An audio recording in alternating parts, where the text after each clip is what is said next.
Beautiful people. So, quick email about the test. Okay, so for one, it is 50 points. Geography is worth 5. Multiple choice, that'll be worth 30 points. And then you have a short answer, right? And that'll be 15 points.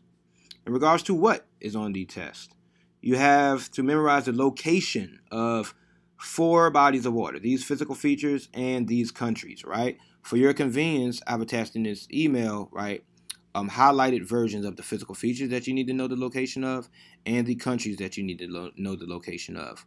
Keep in mind that the format on the test will be exactly like this. You'll be given clues to help you arrive at the correct answer, and you'll be given numbers associated with a physical feature and numbers associated with a country to help you arrive at the correct answer that you will write here on the test.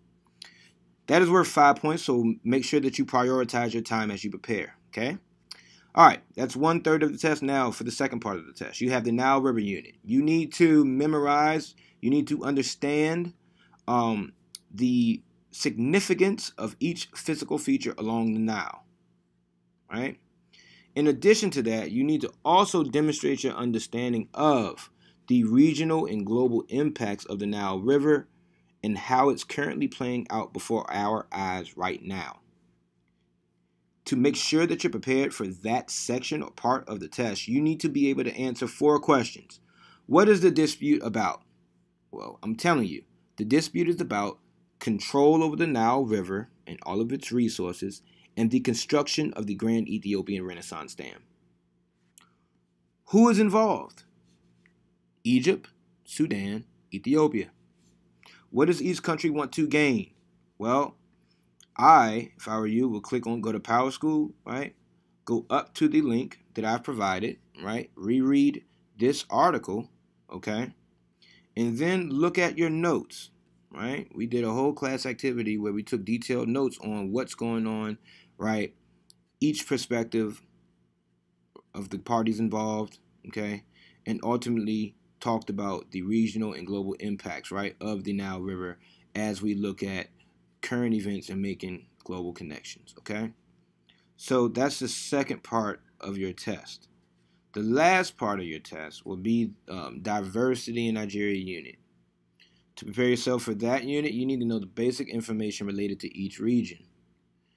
Where is that information? Well, it is in your diversity in Nigeria packet, okay? So in this packet, you have a lot of information that's connected to the beginning, middle, and end of the history in Nigeria, but you also have the basic information regarding each region, okay?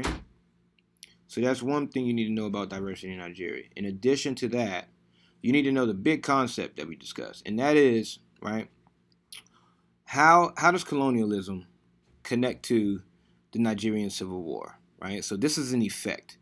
Nigerian Civil War is an effect. What is the root cause of it, and how are they related? You need to be able to answer that question, okay? You need to be able to answer that same question for the reduction of Lake Chad. So we looked at how Lake Chad has been overused and reduced by like 90% of its size, similar to the Aral Sea. So this is an effect, right? You need to demonstrate your understanding of its root cause, right? Because they all go back. The root causes for all of these current events and historical effects all go back to being arbitrarily divided up and colonized, right? So you need to be able to explain that in relation to the Nigerian Civil War, the reduction of Lake Chad, and the emergence of Boko Haram, okay?